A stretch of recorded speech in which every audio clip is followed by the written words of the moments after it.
बेटा, जो हुआ उसे भुलाया नहीं जा सकता, पर अब हम सबको एक दूसरे के साथ आगे बढ़ना है जिंदगी में। मैं वादा करती हूँ तुमसे जिंदगी में कभी भी अकेला नहीं छोड़ूंगी तुम्हें। सबके चेहरे पर एक मुस्कान आ जाती है। दूसरी तरफ करण उसी कमरे में जाता है जहाँ अंजलि बच्चों को पढ़ाया करती थी। पूरा कमरा खाली था। वो अंजलि की चेयर पर जाकर बैठ जाता है और अपनी आंखें बंद कर लेता है। उसकी आंखों के सामने अंजलि का चेहरा आ जाता है और उसकी आंखों से आंसू छलक जाते हैं। तभी वहाँ मिसेस पाटिल आती हैं। करण, तुम यहाँ अकेले क्यों बैठे हो? अकेले कहाँ हूँ, अंजलि की यादें मेरी बदकिस्मती हमेशा मेरे साथ रहती हैं। ऐसे मत कहो करण। अजीब नहीं लगता? कुछ वक्त पहले हम दोनों अपने आने वाले भविष्य के सपने सजा रहे थे और अचानक से एक रात में सब बदल गया। समझ सकती हूँ मैं। सिर्फ तुम नहीं, और भी लोग हैं जो इस दर्द से गुजर रहे हैं। करण उनकी तरफ देखने लगता है। मिसेस पाटिल को उसे ध्वनि और आयु के बारे में बताती हैं। शायद ये वही है जिन्हें मैंने उस दिन देखा था। क्या सोच रहे हो?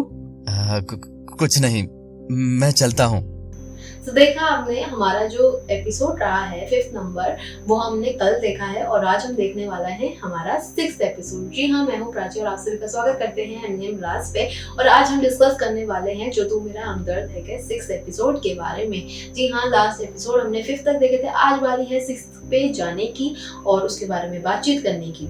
तो लास्ट हमने देखा था कि ध्वनि की जो सास होती है वो एनजीओ तक पहुंच जाती है, जहाँ पे ध्वनि उनको देख के थोड़ा सा सैड हो जाती है कि यार, जो कि ऑब्वियसली उसकी सास के साथ उसकी बातचीत ढंग से नहीं थी।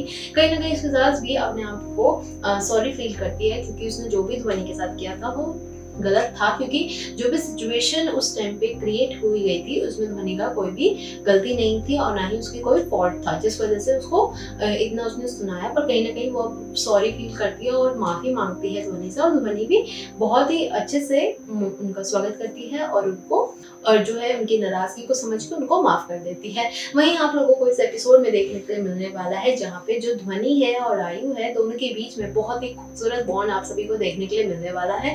जहाँ आप देखोगे कि आयु जो है वो ध्वनि से कितना ज्यादा कनेक्टिव फील करता है, और वहीं जो है ध्वनि है वो आयु से कितना ही कनेक्टिव फील करती है। क्योंकि ध्वनि ने ऑब्वियसली अपना बेबी खोया, जिसके बाद वो काफी ज्यादा सैड है उसको खोने के बाद, क्योंकि वो आयु के साथ रहती है, इसलिए वो आयु को एज ए चाइल्ड अपने बच्चे की तरह उसको ट्रीट करती है। वहीं आयु भी ध्वनि को एज ए मदर ट्रीट करता है, क्योंकि ऑब्वियसली उसने जो इंसिडेंट हुआ था उसमें अपने पेरेंट्स को खो दिया था। वहीं साथ साथ आप देखने वाले हो कि वो जो गाड़ी थी वो करण की थी। करण भी आखिर उस एनजीओ में आया था, क्योंकि वही एनजीओ था जहाँ पे अंजलि एक कंप्यूटर टीचर थी, पढ़ाया करती थी बच्चों को। अब उसी एनजीओ में ध्वनि भी आ चुकी है और ध्वनि भी बच्चों को पढ़ाती है, क्योंकि ये वही एनजीओ है जहाँ से शुरू से ध्वनि रहा करती थी कि वो एक अनाथ थी, जिसकी वजह से वो एनजीओ में पली बड़ी थी। और ये वही एनजीओ था जहाँ पे जो है अंजलि पढ़ाया करती थी। अब करण और अंजलि के बीच में इतना अच्छा बॉन्ड था कि वो शादी करने वाले थे, पर सिचुएशन की वजह से अंजलि नहीं रही है, इसकी वजह से वो काफी सैड होता था और जब भी उसको अंजलि की याद आती थी वो उस एनजीओ में पहुंच जाया करता था। तो ये चीज उसके पेरेंट्स को भी कहीं ना कहीं लगती है कि भाई जो हमारा बेटा है वो कैसे अकेले रह रहा है और पूरी जिंदगी अकेले कैसे काटेगा। तो उसके जो पेरेंट्स हैं करण के, वो भी काफी ज्यादा वरिड रहते हैं करण को लेके। वहीं आप इस एपिसोड में ये भी देखने वाले हो कि जो मिस्टर भाटिया थे, यानी कि ध्वनि के एक्स बॉस, वो भी आपको वहां दिखाई देने वाला है कि वो ध्वनि के घर के पास आके वो भी काफी हंगामा करने वाले हैं, जो कि आपको देखने के लिए मिलने वाला है कि किस तरीके से वो ध्वनि के कैरेक्टर को एनालाइज करते हैं पूरे उनके आस पड़ोस के सामने, और उसी तरीके से पड़ोसी भी ध्वनि को जज करना शुरू कर देते हैं। पर इसमें अच्छी बात यह है कि फैमिली सपोर्ट ध्वनि को पूरा मिलता है। तो यानी कि इसमें आपको क्या सीखने के लिए मिलता है कि आपके फैमिली मेंबर अगर गलत नहीं हो तो आप उसका सबसे ज्यादा सपोर्ट करें। ये नहीं कि भाई जो सामने वाला बोल रहा है आप भी उसकी लाइन में लग जाओ, बिल्कुल नहीं। आपको हमेशा अपनी फैमिली का सपोर्ट लेना चाहिए, जो सही है उसका सपोर्ट लेना चाहिए। बस इसी तरीके से ध्वनि की सास भी अपनी बहू का यानी कि अपनी बेटी ध्वनि का साथ देती है भी दिखाई देने वाली है आप सभी को।